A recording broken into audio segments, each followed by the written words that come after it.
말씀을 우리가 시편 23편에 있는 말씀을 좀 보면서 우리가 좀 위로도 받고 그리고 또 힘도 얻고 또 그런 시간이 됐으면 참 좋겠다 싶어요. 코로나19로 참 어수선하죠. 그런데 이런 상황에서 우리가 어떻게 해야 할 것인가 하는 것은 각각 다른 것 같습니다. 요즘 교회들을 보면 이 코로나19를 대처하는 방식이 저마다 다 달라요. 합의된 것도 있지 않습니다만 각기 다릅니다. 어떤 교회는 아직 예배가 회복이 되지 못한 교회도 있고, 또 어느 교회는 새벽 예배, 수요 예배, 또 금요 기도에 모이지 않는 그런 교회도 있더라고요. 영상으로 예배 드리는 그런 교회도 있고요. 그러니까 우리 교회는 주일 예배를 드리지 못하는 상황에도 새벽 기도회만큼은 쉬지 않고 계속해서 모여왔습니다. 지금도 모든 예배를 드리려고 애를 쓰고 노력을 하고 있어요. 교회 내 식사, 그 다음에 구역 모임을 제외한 모든 모임을 회복하려고 노력하고 있습니다. 물론 어느 것이 맞다, 어떤 것이 틀리다 할 수는 없죠. 하지만 우리가 어려운 일을 만났을 때는 어떻게 해야 할 것인가 하는 것을 상당히 고민을 할 수밖에 없는 거예요. 하나님의 자녀라고 하면 어떤 자세를 취해야 할 것인가 라는 것이죠. 어떤 어려움이 있을 때 불안에 떨고 또 걱정하고 불평만 하고 있어야 되는 건가, 또 항상 좀 수비적인 입장에 있어야 되는 건가. 분명한 사실은 하나님의 자녀는 어떤 형편과 상황이 주어진다 하더라도 적극적으로 대응해야 한다는 겁니다. 왜 그런가 하면 하나님이 계시기 때문에, 하나님이 여전히 우리에게 힘을 주시고 건강과 하실 것이기 때문에 그렇습니다. 그래서 상황이나 환경만 탓하고 앉아 있어서는 안 되는 거죠. 혼자로 안 되면 둘이 안 되면 셋이 안 되면 넷, 힘을 합쳐서 이기고 극복해야 하는 것이죠. 교회 다니는 분들 가운데도 형통하고 또 평안할 때는 믿음이 좋아 보이는 분들이 계셔요. 그런데 삶이 조금 흔들린다 싶으면 그 좋은 믿음이 다 어디 갔는지 근심과 걱정에 가득한 얼굴로 계실 분이 계십니다. 정말 우리가 예수 믿는 사람이라고 한다면 그래서는 안 되지 싶어요.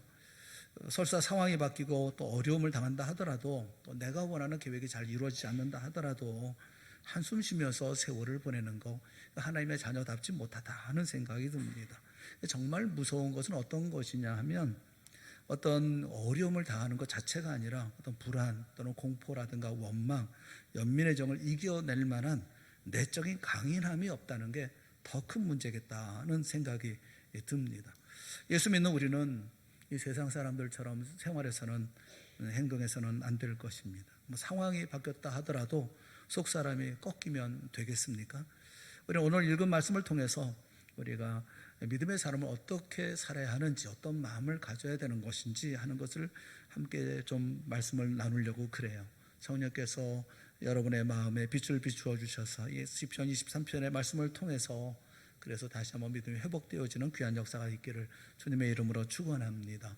우리가 먼저 생각해 보려고 하는 첫째가 뭐냐면, 인생에는 두 주소가 항상 있다는 거예요. 우리는 세상 살면서 이사를 많이 못하죠. 많이 하지 못합니다. 몇 번 하든지 3번, 4번. 우리도 이제 재개발 때문에 이사도 한 그런 형편이긴 합니다만은 평생 몇 번이나 이사를 하겠어요. 이사는 정말 힘든 일이죠. 그런데 인생 살면서 자주 옮겨 다니는 그 주소가 있습니다. 하나는 푸른 풀밭이에요. 2절 말씀해 보면 그가 나를 푸른 풀밭에 누이시며 쉴 만한 물가로 인도하시는도다. 푸른 풀밭, 형통한 때를 말씀하죠. 그 행복을 구가하는 때라고 할 수가 있고요. 원하는 대로 잘 되어지는 그런 때가 아니겠어요? 안 되는 게 별로 없는 그런 때를 말하죠. 하나님이 우리에게 그런 은혜를 자주 주십니다. 그럴 때 우리는 하나님이 나를 푸른 풀밭으로 인도하셨구나 하면서 감사하고 찬양을 해요. 그런데 우리가 옮겨가야 할 또 하나의 주소가 있습니다. 그것은 사망의 음침한 골짜기예요. 4절을 보면 내가 사망의 음침한 골짜기로 다닐지라도 라고 말씀하고 있어요. 사망의 음침한 골짜기가 어떤 때일까요? 역경이죠. 생각하지 않은 때 불어닥치는 무서운 폭풍을 말합니다. 병에 걸렸습니까? 사망의 음침한 골짜기에 들어선 거죠. 힘들고 어려운 갑작스러운 일들을 만났습니까? 먹구름이 가득한 컴컴한 골짜기로 이제 막 들어선 것입니다. 이런 모든 상황을 일컬어서 사망의 음침한 골짜기 그렇게 말씀하고 있어요. 사랑하는 여러분, 우리 중에 평생 푸른 풀밭에서만 뛰놀며 살아가는 사람은 아무도 없습니다. 또 평생 사망의 음침한 골짜기에서 고통하며 사는 사람도 없어요.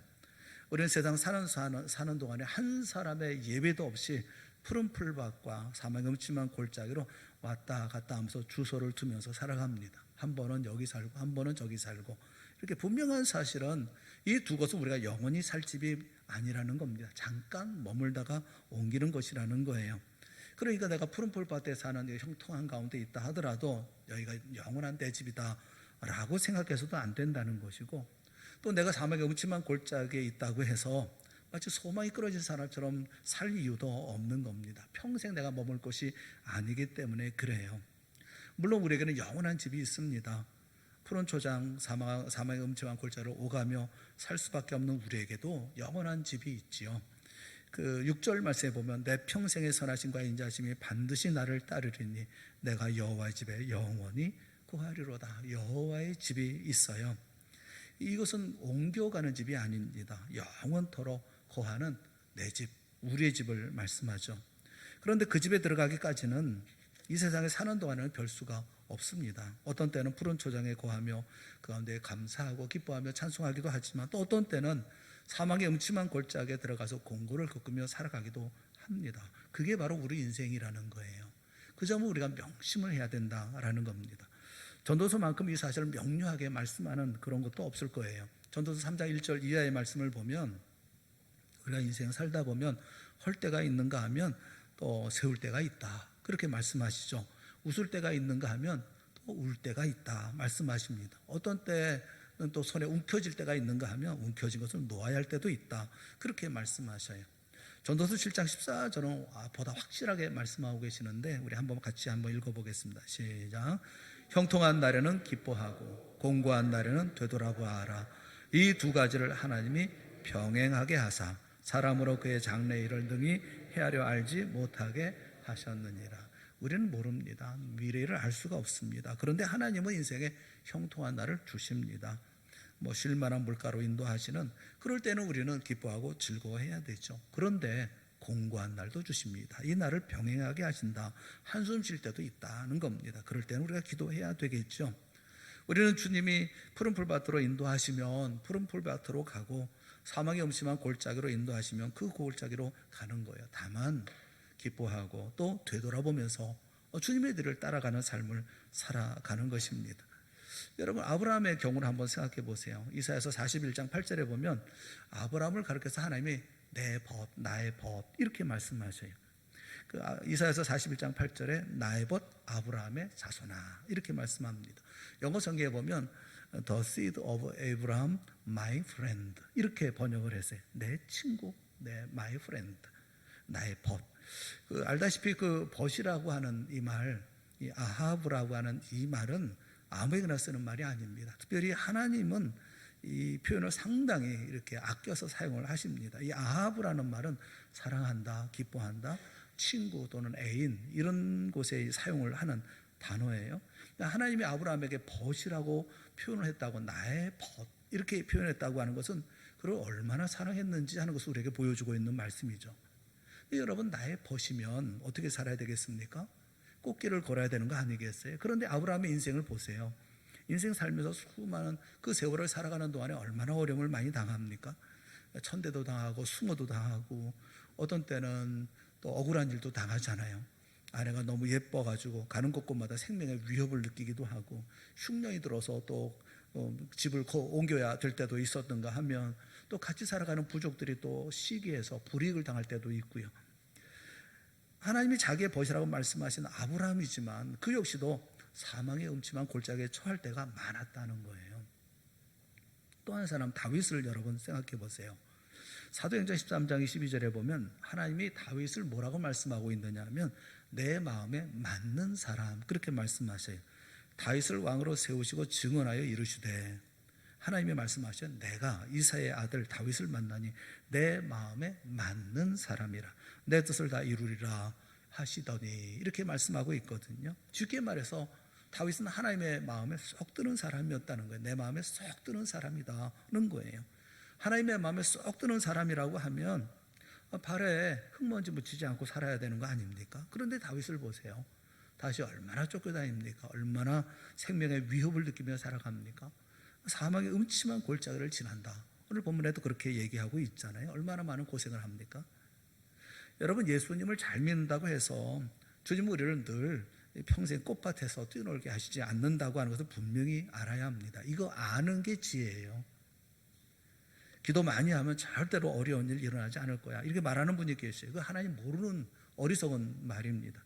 신앙생활 잘하는데 왜 고난을 겪습니까? 그렇게 묻는 분이 계세요. 그 우리 자신을 모르는 거예요. 우리가 어떤 사람들인지를 잘 몰라 하시는 말씀이에요. 여러분, 아무리 예수님을 잘 믿는다 하더라도, 아무리 신앙생활을 잘하고 기도 많이 한다 하더라도 어두운 골짜기를 지나야 할 때를 얼마든지 만날 수 있습니다. 그래서 여러분, 하는 일이 잘 안 되어서 앞으로 어떻게 살아야 할지 참 답답해 하시는 분들, 심각한 병으로 고민하는 분들, 한 가지 여러분 꼭 기억해야 되는 게 있는데, 그게 뭐냐면 그런 일은 이상한 일도 아니고 부끄러울 일도 아니라는 거예요. 좀 어려움이 생기면 내가 하나님께 무슨 죄를 많이 져서, 여러분 그렇지 않습니다. 하나님의 사랑받는 자녀인 우리에게 그런 일은 얼마든지 일어날 수가 있는 거예요. 운이 없어서 그랬다는 둥, 하나님이 날 사랑하지 않는가 보다는 둥, 이런 생각은 아주 머리에서 뽑아버려야 돼요. 오히려 하나님이 사랑하시는 다윗을 골짜기로, 그 사막의 음침한 골짜기로 밀어 넣으셨던 것처럼 나도 그렇게 밀어 넣으시는구나, 이렇게 생각을 하셔야 되는 것 아니겠어요? 오늘 우리가 시편 23편을 노래한 다윗을 통해서 배워야 할 아주 중요한 진리가 있습니다. 그것은 뭐냐면, 아무리 상황이 달라져도 하나님은 여전히 우리의 목자가 되신다라는 사실이에요. 푸른 풀밭에 있을 때도 목자시고, 사막의 음침한 골짜기에 있을 때도 여전히 목자가 되신다는 거예요. 다윗의 고백이 뭡니까? 내가 푸른 풀밭에서 뛰어놀고 쉴 만한 물가에서 평안히 쉴 때 하나님은 나의 목자셨다. 그래서 나는 부족함이 없었다. 그뿐만 아니라 내가 사망의 음침한 골짜기를 다닐 때에도 하나님은 여전히 나의 목자이셨다. 그래서 나는 그때도 전혀 부족함이 없었다. 그렇게 얘기하고 있는 거 아닙니까? 푸른 풀밭에 있든 아니면 상황이 바뀌어서 사망의 음침한 골짜기든 그를 지키고 그게 필요한 모든 것을 공급하시는 하나님은 변함이 없었다. 그런 이야기인 거예요. 이게 굉장히 중요한 말씀이 아닙니까? 만약에 다윗이 푸른 풀밭에서만 노래를 부른다고 한다면, 여호와는 나의 목자시 내게 부족함이 없으로다, 천번 만번 노래해도 이상할 것 없죠. 그런데 다윗의 고백은 거기에 머물지 않습니다. 푸른 풀밭에서 만난 하나님은 사막의 음침한 골짜기에서 만난 하나님과 절대로 다른 분이 아니다. 내가 비록 먹을 것이나 마실 것도 없고 사방의 위험이 도사리고 있는 이 사막의 음침한 골짜기를 걸어갈 때에도 푸른 풀밭에서 나의 목자가 되시는 하나님은 이곳에서도 나의 목자가 되시며, 푸른 풀밭에서 내가 부족함이 없었던 것처럼 이 사망의 골짜기에서도 내가 부족함이 없었노라고 분명히 말할 수 있다라고 지금 고백하고 있는 것이거든요. 사랑하는 여러분, 우리는 어떻습니까? 상황에 따라서 마음이 달라지지 않습니까? 여호와가 내 목자가 되시기 때문에 나는 사막에 음침한 골짜기 있다 하더라도 아무 부족함이 없습니다. 이게 여러분의 고백입니까? 아니면 오늘도 불평과 원망 속에 삶을 살아갑니까? 다윗은 왜 이런 고백을 할 수 있는데, 내가 부족함이 없다. 내가 그 4절 말씀에 보면 내가 사망의 음침한 골짜기를 달지라도 해를 두려워하지 않을 것을 하면서 두 가지 이유를 얘기를 해주고 있어요. 두 가지 이유. 그 두 가지 이유가, 첫째가 뭐냐면 주께서 나와 함께 하심이라. 이게 첫 번째 이유고, 두 번째는 주의 지팡이와 막대기가 나를 안위하시나이다가 두 번째 이유예요. 여러분 생각해 보세요. 부족함이 없는 이유, 첫째가 함께 하시는 은혜입니다. 함께 하시는 은혜가 우리에게 있어요. 다윗이 말하는 첫 번째 이유는 주께서 나와 함께 하시기 때문에 나는 두려워하지 않는다. 나는 부족함이 없다. 이렇게 말씀하고 있어요. 여러분, 푸른 풀밭만 아니라 사막의 음침한 골짜기에서도 목자가 되신 하나님이 함께 하시기 때문에 우리가 해를 두려워하거나 부족함을 두려워할 이유가 없다라는 것입니다. 이 함께라는 은혜는 보통 은혜가 아니에요. 함께라는 것은 얼마나 놀라운 일입니까? 푸른 풀밭에서 마냥 기쁘고 풍족한 생활을 할 때는 절대로 이 은혜가 뭔지를 몰라요. 인간 관계 가운데 가장 깊은 관계는 부부잖아요. 부부 관계를 들 수 있잖아요. 결혼을 해서 머리가 하얄 때까지 서로 손잡고 한 집에서 함께 뭐 고통하고 고통도 같이 하고 기쁨도 같이 나누고 함께 살다가 함께 죽는 거, 그게 부부가 아니겠습니까? 그런 의미에서 함께의 의미를 가장 잘 이해할 수 있는 관계는 부부 관계밖에는 없지 않을까, 그런 생각이 들어요. 그런데 모든 일이 다 잘 돼 보세요. 남편 아닌 일 잘 되고 두 사람 다 건강하고 뭐 자녀들 잘 자라주고 젊어서 힘도 있고 뭐 그러면 남편은 남편대로 아내는 아내대로 이렇게 자기 할 일 다 하면서 살아갈 때 함께라는 의미를 알겠습니까? 뭐 간혹 뭐 함께 여행도 떠나기도 하고 식사도 같이 하기는 하지만 진정한 그 함께의 의미를 알기는 어렵죠.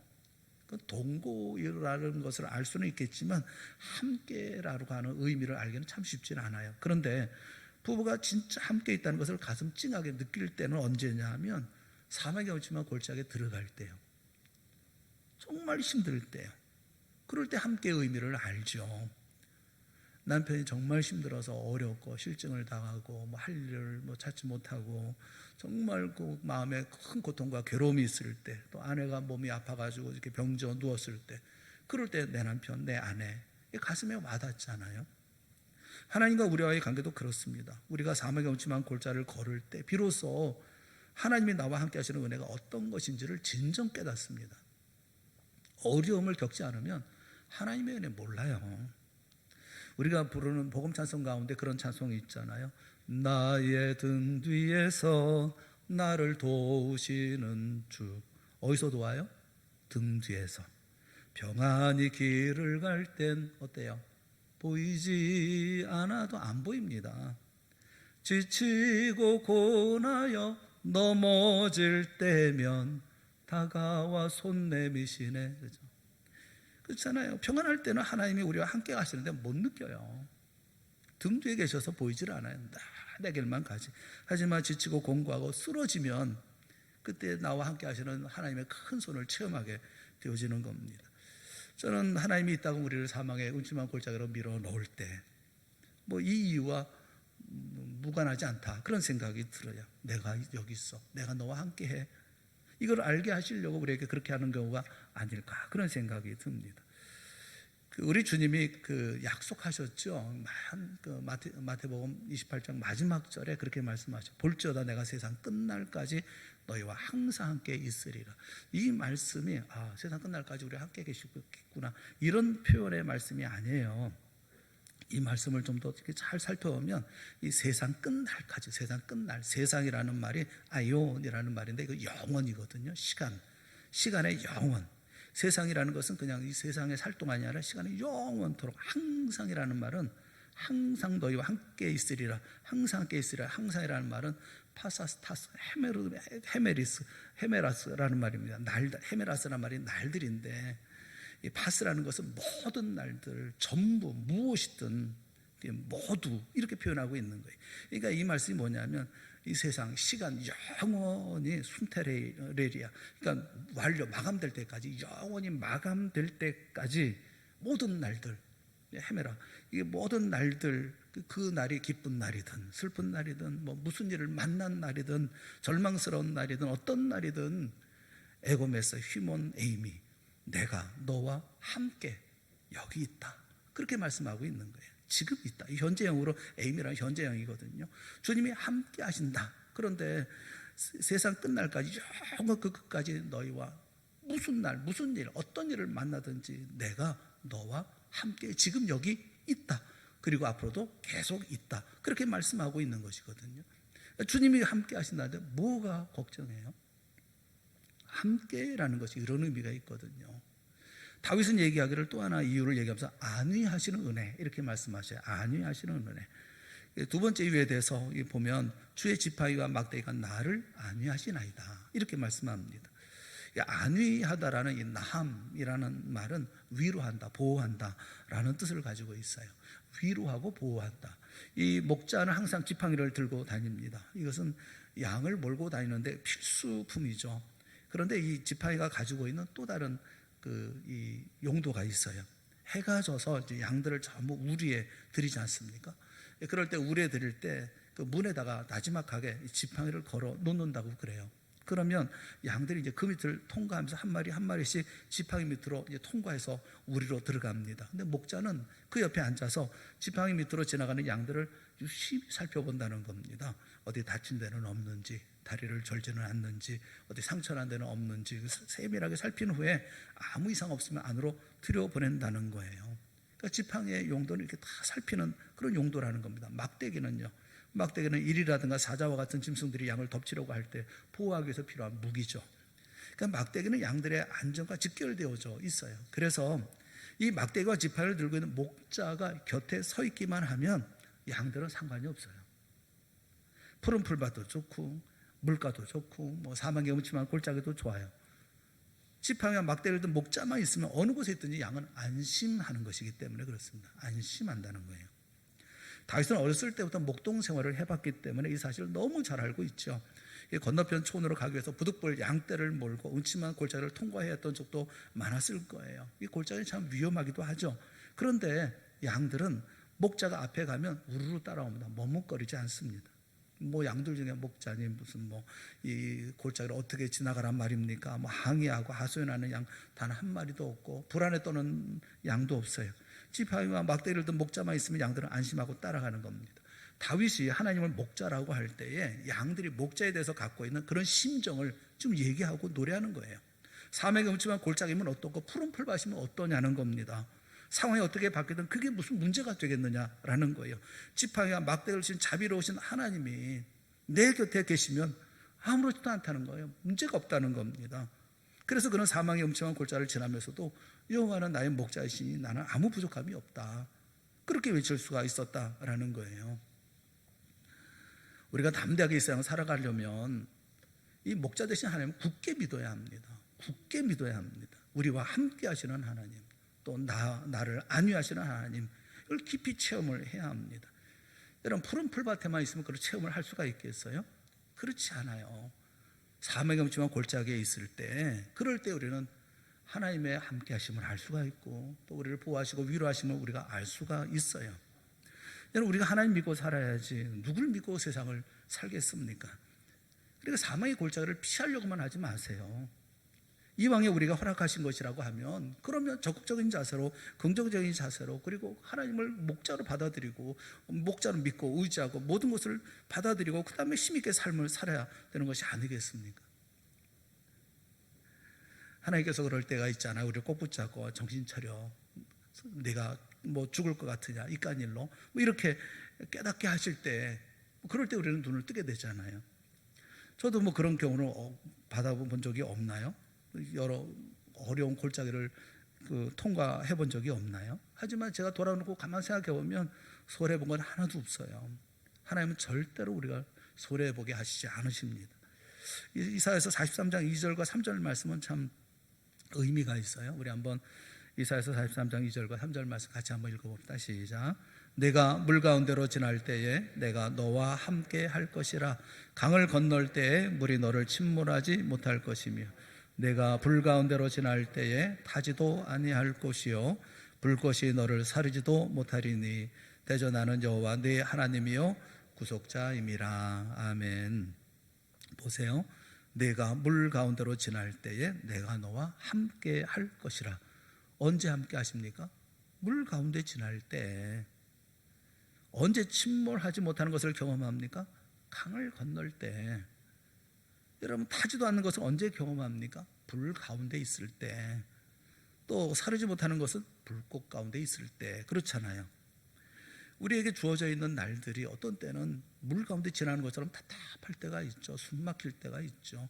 어떤 때는 너무 고통스러워서 불 가운데 지나는 것 같은 그런 때도 있지요. 그런데 그 가운데 경험하는 게 뭡니까? 하나님의 함께 하심, 하나님의 위로하시고 보호하심, 그것을 우리가 경험하는 것이 아니겠어요? 이 세상 살아가려고, 강하게 살아가려고 하면 강한 믿음이 필요합니다. 강한 믿음을 가지려고 하면 늘 푸른 풀밭에서만 뛰놀아서는 안 됩니다. 어려움도 당해야 할 겁니다. 그것은 우리 자녀들도 마찬가지잖아요. 귀하게만 키울 수는 없지 않습니까? 신학자 알버트 벤자민 심슨이라고 하는 분은 그런 얘기했어요. 우리가 어떻게 하면 강한 믿음을 가질 수가 있을까? 우리가 어떻게 하면 강한 믿음을 가질 수가 있을까? 강한 믿음을 배우는 길은 커다란 시련을 겪는 거다. 그런 얘기를 했어요. 강한 믿음을 갖기를 원하느냐? 큰 시련 가운데 있을 때 강한 믿음을 갖게 된다. 그렇게 말하고 있어요.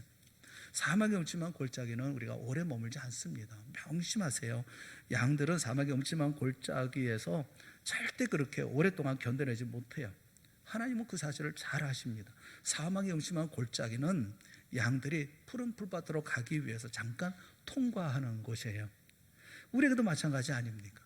하나님은 우리가 사막의 음침한 골짜기에서 마냥 신음하고 그 고통하며 살 수 없다는 걸 잘 아십니다. 그래서 하나님은 적당하다고 생각하시는 그때에 그 고통스러운 골짜기를 통과하게 하셔서 푸른 풀밭을 허락해 주시는 것이죠. 과정이죠. 우리 하나님은 선하신 분입니다. 우리 주님은 너무 좋으신 분이에요. 여호와는 나의 목자시니 내게 부족함이 없으리로다. 푸른 풀밭에서 찬양해야 할 것입니다. 하지만 동시에 사막의 음침한 골짜기에서도 이런 신앙을 우리는 고백하며 삶을 살아야 합니다. 사랑하는 여러분, 강한 믿음으로 사십시오. 오늘 은퇴하시지만 그러나 강한 믿음으로 사십시오. 이전에도 그러하셨던 것처럼 앞으로도 그렇게 하십시오. 은퇴가 나 연령이 돼서 은퇴하시는 것이긴 하시지만 은퇴가 우리 인생 은퇴는 아니잖아요. 우리에게 주어진 일을 끝까지 감당해야 되는 거 아닙니까? 어떤 상황이 바뀐다 하더라도 주님은 여전히 나의 목자시고, 어려운 일을 만난다 하더라도 주님은 여전히 나의 보호자가 되시고 또 나의 안위자가 되어주시지 않습니까? 선한 목자 되시는 하나님께서 어떤 상황에도 우리와 함께 하시고 우리를 안위하신다는 사실을 꼭 믿고 의지하고, 그리고 강한 믿음을 가지고 승리하는 우리 모두가 될 수 있기를 바랍니다. 어렵고 힘든 때, 힘들고 어려운 때, 이런 인생에 여러 가지 고비가 있지만 그런 가운데서 우리가 흔들리거나 무너지지 마시고, 주님은 언제나 변함이 없어요. 상황은 변하지만 주님은 변하지 않아요. 나도 변하지 않습니다. 그러면 주님께서 나와 함께 하시면서 넉넉히 건너가게 하실 것이고 마침내 푸른 풀밭으로 인도하시지 않겠습니까? 그곳까지 힘내어 달려가는 우리 동산의 모든 성도들이 다 되어질 수 있기를 주님의 이름으로 축원합니다. 우리 잠깐 기도하겠습니다. 사랑의 하나님께서 우리에게 은혜를 베풀어 주셨으니 감사합니다. 주여, 우리로 하여금 좋은 믿음을 가지고 하나님 앞에 설 수 있게 하여 주시옵시고 주님 바라보며 나아갈 수 있도록 인도하여 주시옵소서. 우리가 이어서 은퇴식을 하려고 합니다. 애쓰고 노력하시고 수고하신 모든 우리 집사님들과 우리 권사님, 주님께서 잘 아시오니 은혜 손으로 붙들어 주시옵시고, 은퇴식 작은 일에 불과하지만 그러나 하늘에서도 베푸시는 특별한 은혜가 우리 가운데 있게 하여 주실 줄을 믿습니다. 은퇴식 가운데도 역사하여 주시옵시고 하나님께서 영광 거두어 주시옵시고 우리 모두에게 큰 위로와 격려가 되는 시간 되게 하여 주시옵소서. 예수님의 이름으로 기도드리옵나이다. 아멘.